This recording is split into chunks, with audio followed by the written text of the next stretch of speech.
Hi guys and welcome back to Macaroon.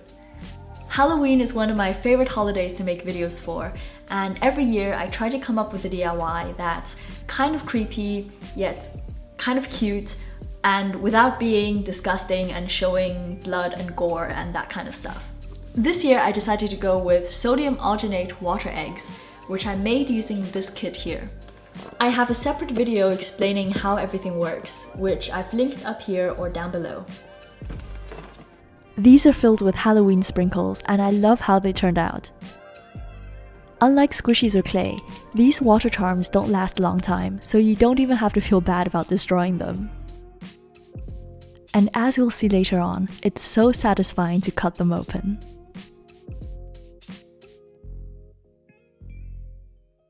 To get started, I have this sodium alginate craft kit from banggood.com. I actually received this way back in spring, but I only got around to filming it now. So I was really surprised when the first template I pulled out was a jack-o'-lantern, and I think this is a sign that I really have to make a Halloween video. The first step is to create a calcium chloride solution.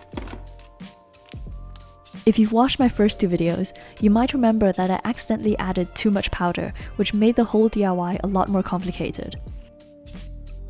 This time I'm taking no chances and weighing out exactly 20 grams. Then I'm mixing it into 1 liter of tap water. To use these molds, you have to dunk them into the water first and then dry them off a bit. I think this is to ensure that there's a thin layer of calcium chloride all over the inner surface, which helps the other side of the gel to set. And now I'm going to fill in the details using these bottles containing colourful sodium alginate.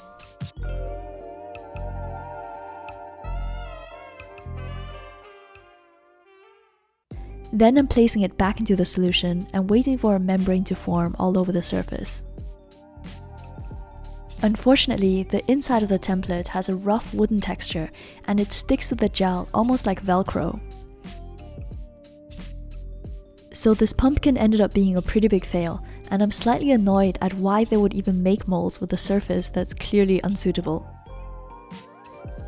I'm sure this would have worked if it had been plastic, and it's a shame I wasted so much gel on this. So for the next part of this video, I decided to go with egg shapes. This is very popular on the Kwai app, where people use Kinder Egg containers as molds. I'm simply removing the side of the toy and filling this up with sodium alginate. I got these really cool Halloween sprinkles from Happy Kwai supplies as part of their random sample pack. I'm going to sprinkle them inside and add more gel on top.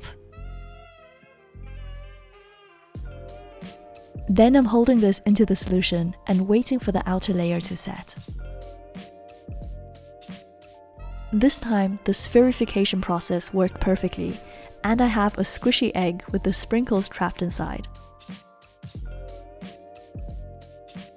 I repeated this using the black gel, however this one was more opaque than I expected, and the final result looks more like those Chinese century eggs.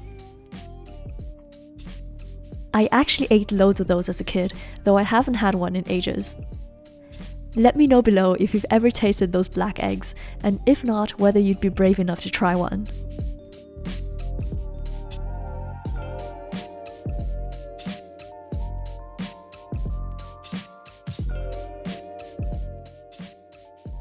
For the final Halloween egg, I'm going to use the leftover orange gel from our failed pumpkin. One thing that I find a shame about these kits is that the materials are quite limited, so it's kind of annoying when you end up wasting a lot of one color on a piece that doesn't turn out well.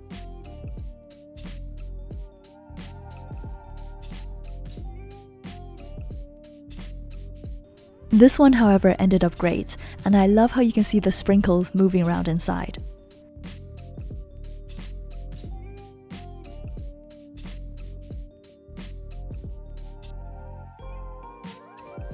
The longer you leave these inside the calcium chloride solution, the thicker the outer layer is going to become. In this case, some of the sprinkles actually got stuck inside the membrane because the sodium alginate solidified around them. The black egg turned out fully opaque, so the inside is going to be a complete surprise. Since the center is liquid, the sprinkles tend to sink to the bottom, so you have to flip the egg over to see them. And now it's finally time to cut these open.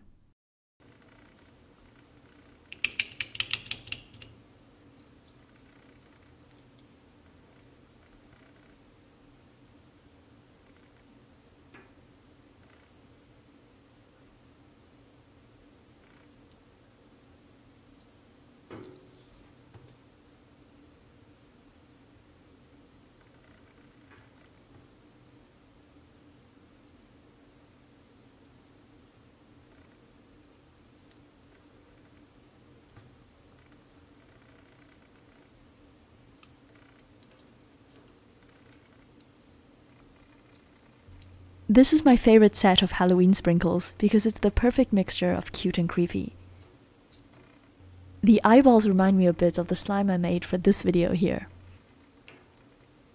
You can easily reuse the sprinkles by placing everything into a sieve and then washing away the sodium alginate and letting the polymer clay pieces dry.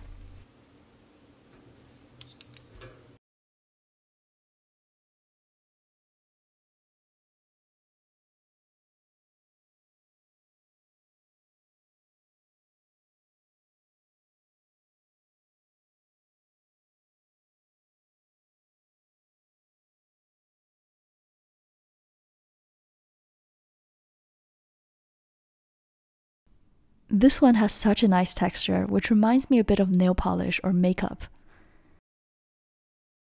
Even though the gel looks super dark, it actually doesn't leave a lot of stains. It's almost like a black shampoo or shower gel, and you can clean it up fairly easily.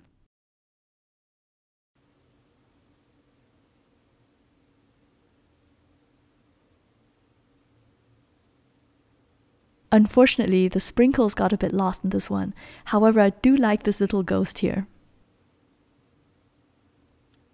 I spent ages trying to decide what to actually call this type of DIY. The original Chinese name translates into water pixie or water sprite. However, obviously not everything you make using this kit is going to be a person or animal. In my other video, I called this a water toy, but I never liked that name because it's very vague and there are loads of toys which involve the use of water. So from now on, I'm going to be calling these sodium alginate kits or water charms because I think that fits the description a bit better.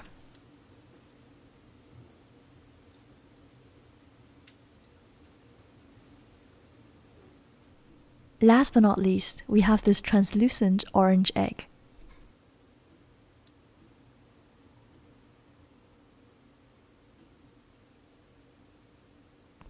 So from now on, I'm going to be calling these sodium alginate kits or water charms because I think that best fits the description.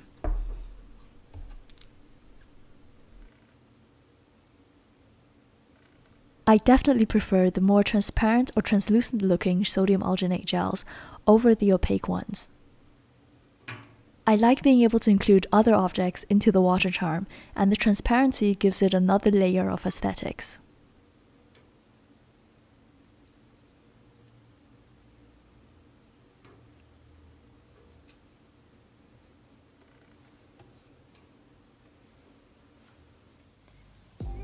So I hope you enjoyed this video, and be sure to subscribe and follow me on Instagram for more satisfying DIYs. I actually have several more videos coming out featuring sodium alginate calcium chloride experiments, so if you're subscribed, then you won't miss out. I'm Joanna, thank you for watching, and I'll see you soon. Bye!